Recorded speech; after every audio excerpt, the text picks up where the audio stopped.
I didn't know what to ask him first. But twice in one investigation. Naked one day and McDonald's the next. And you got to wonder, what is this guy capable of?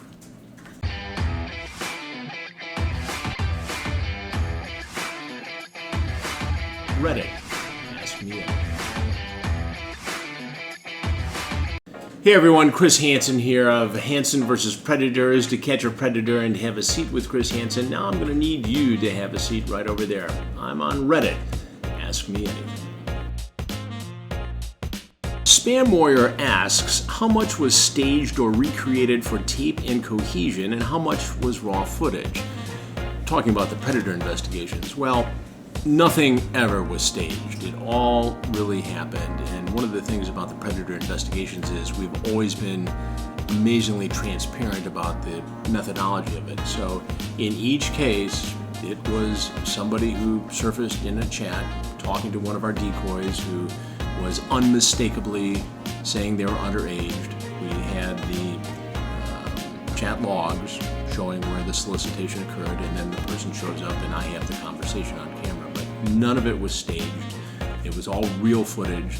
Obviously we edit for time and production, but it's all real, every single case. The next question is from Totally a Robot. Whatever happened to Onision, aka Onion Boy, in certain circles? I want to know if he got brought to justice yet, or are you still working on it? Well, the YouTube psycho brat from Washington State is still at it. He's been posting, trying to make some sort of a living after the investigation. I can tell you that the FBI, the Pierce County Sheriff's Department, and the state of Washington are in full force investigating this matter. We are too on Have a Seat with Chris Hansen, and in fact, this week on Wednesday on the show on YouTube, we will be looking at that even deeper and probably do a second show on Thursday, but I'll keep you posted on that. Cranberry Napalm asks, and do you blaze? Well, the answer is no. But several years ago, I was in Colorado with my son skiing, and it was legal at the time to purchase marijuana, weed, and they got some, and I tried it, and I hadn't tried it in a long time, and I can tell you this, it's not your father's marijuana. It's not what was around at Michigan State back when I was there. Don't Be Cruel Bro asks, what was the longest prison sentence imposed as a consequence of being outed on To Catch a Predator?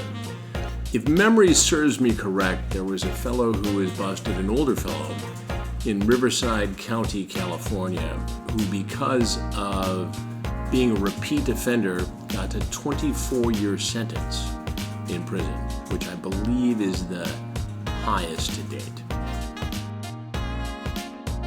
BeastLife24 asks, you are unaware if the men are armed during Catch a Predator, so how did you feel during the early days of filming? What precautions were in place? We try to do background checks to see if in fact they have a concealed weapons permit or they have a permit to carry a handgun. If there's talk in the transcript about having weapons or being a sharpshooter or I don't go anywhere without a gun, in those cases sometimes the police will arrest the potential predator before he comes into the home. But generally speaking, we have a pretty good idea if they're armed or not. Coffee and Contemplate asks, did you ever feel sorry for any of the people who showed up to meet? Seems like a lot of them had severe mental health problems. Well, you know, there was a case where a fellow walked into one investigation in California, and I noticed that he had a scar indicating a head injury.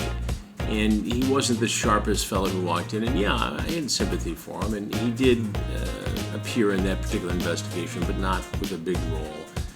And I did feel sorry about what happened to him that maybe blurred his judgment and allowed him to show up in our investigation. But then, just a matter of weeks later, that same guy surfaced in another investigation in the same state. And we dug into his background and found out that he had done a year in jail for a violent assault and didn't feel so sorry for him at that point. MCeld1, did you like the South Park episode about you? Well, it's interesting because South Park doesn't tell you beforehand they're doing an episode, so I was actually on the West Coast shooting a story, and I got a text from one of my agents saying, South Park is doing you tonight, it's pretty funny. And of course I had to wait 3 hours before I could see it on the West Coast. And then I got another text saying, it's taken a dark turn. I thought it was very clever. Interestingly, at the time, my two oldest were in high school, and they were used to having a dad on TV. It was no big deal. But when I made it onto South Park, suddenly I had real credibility.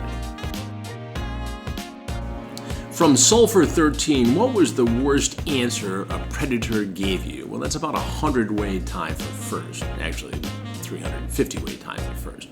But the one that comes to mind is, I just came here to protect her, to warn her what she was doing online is bad, and I was just going to sit with her until her parents got home.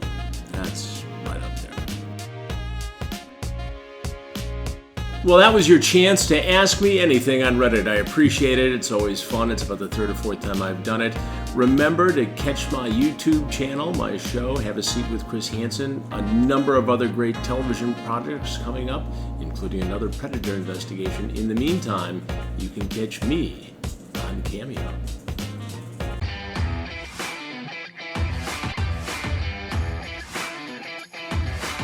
Reddit. Ask me anything.